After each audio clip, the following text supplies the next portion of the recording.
அகில உலகமெங்கும் வாழும் என் அன்பு சகோதர சகோதரிகளுக்கு அன்பின், மகிழ்வின், அமைதியின் கிறிஸ்து பிறப்பு பெருவிழா வாழ்த்துக்களை தெரிவித்துக் கொள்கின்றேன். கிறிஸ்துமஸ் இன்று பெரும்பாலான மக்களால் கொண்டாடப்படும் திருவிழாவாக மாறியுள்ளது. ஒருபுறம் கிறிஸ்தவர்கள் மட்டுமில்லாமல் பிற சகோதர சகோதரிகளும் கிறிஸ்துமஸ் அலங்காரங்கள், வண்ண விளக்குகள், தோரணங்கள், கிறிஸ்துமஸ் மரம் என பல்வேறு அடையாளங்களை தங்கள் வீடுகளில், பள்ளிகளில், பணித்தளங்களில் பயன்படுத்துவதை நாம் பார்க்கலாம். ஒரு மாதத்திற்கு முன்பே துவங்கப்படும் கடைகள், வீதிகளில் வண்ண விளக்குகள் என மிக பெரும் லாபத்தை பெற்றுத்தரும் வியாபார சந்தையாக மாறியுள்ளதை புள்ளி விவரங்கள் நமக்கு உறுதிப்படுத்துகின்றன. அன்னை மரியாள் ஒரு சாதாரண பெண். யோசேப்பு தச்சு வேலை செய்பவர். இயேசு பிறந்தது மாட்டுத் தொழுவத்தில். இவ்வாறு ஏழ்மையில் பிறந்த இயேசுவின் பிறப்பு விழா இன்று ஆடம்பரமாக கொண்டாடப்படும் பணக்கார விழாவாக, நம் அன்றாட பட்ஜெட்டுகளை அதிகரிக்கும் விழாவாக மாறியுள்ளது. மறுபுறம் அமைதியின் அரசர் கிறிஸ்து பிறந்த, வாழ்ந்த புண்ணிய பூமியில் போர்கள், குழப்பங்கள், அழிவுகள் என அமைதி இழந்து பல்வேறு அழிவுகளை சந்தித்து வருகின்றது. இந்த ஒரு கால சமுதாய சூழலில் வாழ்ந்து வரும் நமக்கு கிறிஸ்து பிறப்பு பெருவிழா வழங்கும் செய்திகளை, சிந்தனை துளிகளை, நமக்கு விடுக்கும் சவால்களை உங்களுடன் பகிர்ந்து கொள்ள ஆசிக்கின்றேன். முதலாவதாக, கிறிஸ்து பிறப்பு விழா கடவுளின் லட்சியம் நிறைவேற கரு உருவாகி மனுபுரு எடுத்த நாள் என்ற அடிப்படையில் சிந்தித்து பார்க்க அழைக்கின்றேன். கடவுளின் இலக்கு நல்லது என கண்ட தம் படைப்பில் மனிதரால் உருவான மாசினை அகற்ற வேண்டும் என்பதுதான். அவரது லட்சியம் தாம் உருவாக்கிய படைப்பை புதிய படைப்பாக மாற்ற வேண்டும் என்பதுதான். இந்த புதிய படைப்பை தாமேதான் உருவாக்க முடியும் என்பதை அவர் அறிந்தவராகையால் அவரே ஒரு திட்டம் தீட்டுகிறார். அதுதான் மீட்பு திட்டம்.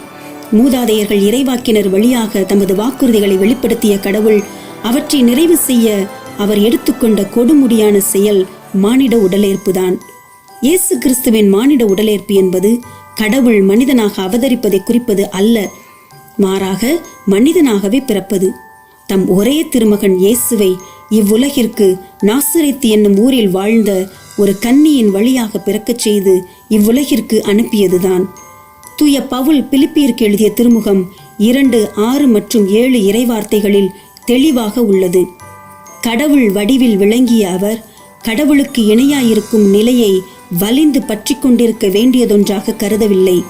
ஆனால் தம்மையே வெறுமையாக்கி அடிமையின் வடிவை ஏற்று மனிதருக்கு ஒப்பானார்.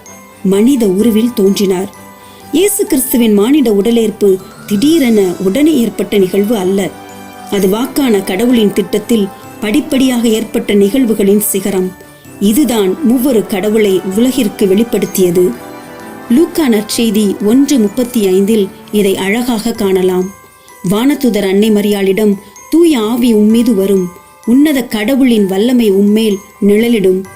ஆதலால் உம்மிடம் பிறக்கப் போகும் குழந்தை தூயது, அக்குழந்தை இறைமகன் எனப்படும். தொடர்ந்து லூக்கா 2:11 வானதூதர் இடையர்களிடம், இன்று ஆண்டவராகிய மெஸ்ஸியா என்னும் மீட்பர் உங்களுக்காக தாவீதின் ஊரில் பிறந்திருக்கிறார் என்று கூறுகின்றார். இந்த இறை வார்த்தைகளிலிருந்து தந்தை, மகன், தூய ஆவி என மூவொரு கடவுளை வெளிப்படுத்தும் நிகழ்வின் சிகரமாக இந்த இயேசுவின் மனு உரி எடுத்தல் உள்ளது. கடவுளை இயேசு கிறிஸ்து வடிவில் காண முடியும் என்பதை வெளிச்சமிட்டு காட்டியது. இரண்டாவதாக, கடவுளுடைய மீட்பு திட்டத்தில் பங்கெடுக்க தேவையான பண்புகள் என்ற அடிப்படையில் சிந்தித்து பார்க்க அழைக்கின்றேன். கடவுள் தனது மீட்பு திட்டத்தை நிறைவேற்ற மனிதர்களின் பங்கு, ஒத்துழைப்பு மிக மிக அவசியமானது. கடவுள் அழைக்கின்ற எல்லோரும் அவருக்கு ஆம் என்று சொல்வதில்லை. ஆம் என்று சொல்பவர்களில் சிலர் இறுதி வரை தொடர்வதில்லை. கடவுளின் மீட்பு திட்டத்திற்கு ஆம் என்று தன்னை அர்ப்பணித்து இறுதி வரை அதிலே நிலைத்திருந்தவர்கள் மற்றும் சிறிய அளவில் தம் பங்கை அளித்தவர்களிடமிருந்து நாம் கற்றுக்கொள்வோம். அன்னை மரியாள், நான் ஆண்டவரின் அடிமை, உம் சொற்படியை எனக்கு நிகழட்டும் என்று தன்னையே கடவுளுக்கு முழுமையாக வழங்கிய அவளின் நிறை அர்ப்பணம், தனது தேவைகளை நினைக்காமல் தானாகவே விரைந்து சென்று தேவையில் இருந்த எலிசபெத்துக்கு உதவி செய்த அவளின் பிறர் அன்பு, மேலும் இயேசுவின் பிறப்பின் போதும் வளர்ப்பின் போதும் நடந்த நிகழ்வுகளை தன்னால் முழுமையாக புரிந்து கொள்ள முடியாத வேளையிலும் தன் உள்ளத்தில் இருத்தி சிந்தித்த, அமைதியில் இறைவனிடம் அர்ப்பணித்த அவளின் மன உறுதி.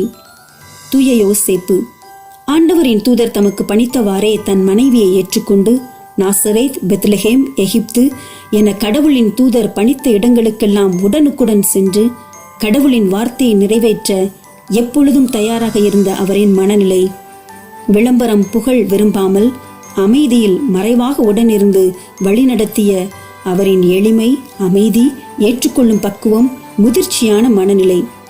இடையர்கள் வானதூதரின் செய்தியை ஏற்று நம்பி உடனே குழந்தை இயேசுவை சந்தித்த பின் கடவுளை போற்றி புகழ்ந்து பாடிச் சென்ற இடையர்களை போன்ற எளிய, திறந்த, ஏற்றுக்கொள்ளும் மனம், நன்றி உணர்வுடன் கடவுளை புகழ்ந்து பாடும் மனம். ஞானிகள் நெடுஞ்சான் கிடையாய் விழுந்து குழந்தையை வணங்கிய ஞானிகளைப் போல் கடவுள் முன்னிலையில் தங்களை தாழ்த்துதல் மற்றும் ஏரோதிடம் திரும்பி போக வேண்டாம் என கனவில் எச்சரிக்கப்பட்டதால் வேறு வழியாக தங்கள் நாடு திரும்பிய ஞானிகளைப் போல் மனிதர்களுக்கு கீழ்ப்படைவதை விட கடவுளுக்கு கீழ்ப்படுவதில் துணிச்சல் உள்ளவர்களாக இருத்தல். மேற்கூறப்பட்ட பண்புகளை வாழ்வாக்குவோம். நாமும் கடவுளின் மீட்பு திட்டத்தில் பங்கேற்போம். மூன்றாவதாக, கிறிஸ்துமஸ் குடிலை பற்றிய பகிர்வு. கிறிஸ்துமஸ் என்ற உடனே குடில் மற்றும் கிறிஸ்துமஸ் மரம்தான் நம் நினைவுக்கு வருவது. முதல் குடில் கிபி 1223ஆம் ஆண்டு தூய பிரான்சிஸ் அசிசியால் அமைக்கப்பட்டது. ஏழ்மையை தனது காதலியாக கொண்டிருந்த தந்தை அவர்கள் 1219-20ஆம் ஆண்டு புனித பூமிக்கு சென்று வந்தவுடன் கிறிஸ்துவை பற்றி, அவர் ஏழ்மையில் பிறந்ததை பற்றி அதிகமாக தியானித்ததன் வழியாக அவருக்கு இந்த எண்ணம் ஏற்பட்டது. ரோமையிலிருந்து 90 கிலோமீட்டர் தொலைவில் உள்ள கிரேச்சியோ என்ற ஊரின் தலைவராக இருந்த அவர் நண்பர் ஜோவானி அவர்களிடம் ஒரு குகை ஒன்று செய்து அதில் உயிருள்ள விலங்குகளுடன், மாடு, கழுதை இவைகளுடன் வைக்கோல் நிறைக்கப்பெற்ற தீவன தொட்டியையும் ஏற்பாடு செய்ய வேண்டுதல் விடுத்தார். இந்த செய்தி பல ஊர்களுக்கும் தெரிய வர கிறிஸ்துமஸ் திருப்பலியில் கலந்து கொள்ள பலர் வந்து கூடினர். தந்தை பிரான்சிஸ் திருத்தொண்டராக இருந்ததால் இறை வார்த்தையை வாசித்து மறையுரையாற்றினார். திருப்பலியில் தீவன தொட்டியில் உண்மையாகவே குழந்தை இயேசு தோன்றியதையும் அதை தந்தை அவர்கள் கையில் எடுத்து தழுவியதையும் தான் கண்டதாக ஜோவானி உறுதிப்படுத்துகின்றார். அத்தீவன தொட்டியை தொட்ட பலருக்கு புதுமைகள் நடந்ததாக கூறப்படுகின்றது.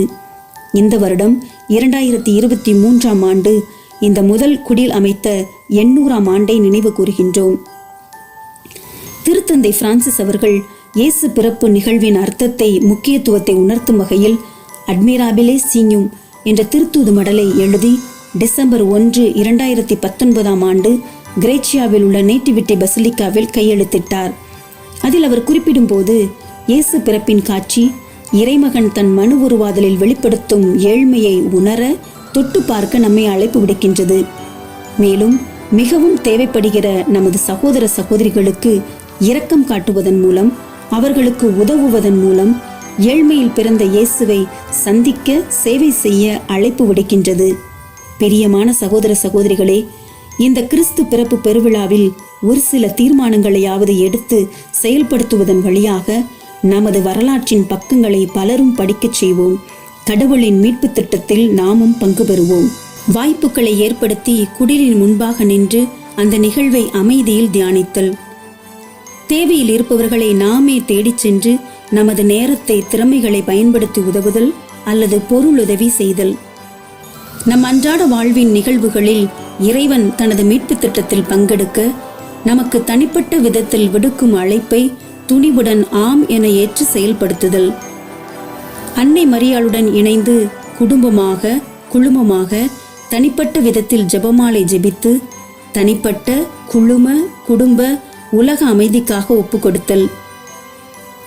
திருத்தந்தை பிரான்சிஸ் அவர்களின் அட்மிராபிலே சீஞ்சும் என்ற சுற்றுமடலை ஒரு முறையாவது வாசித்தல். பிரியமானவர்களே, நம் இதயத்தை இறைவனுக்கு கொடுப்போம். இறை அன்பால் நிறைக்கப் பெறுவோம். பெற்ற அன்பை பகிர்ந்து வாழ்வோம். பிறந்த இயேசு பாலகன் நம்மையும், நம் குடும்பங்களையும், குழுமங்களையும், உலகையும் நிறைவாக ஆசீர்வதிப்பாராக. அன்பின், மகிழ்வின் கிறிஸ்துமஸ் நல்வாழ்த்துக்கள்.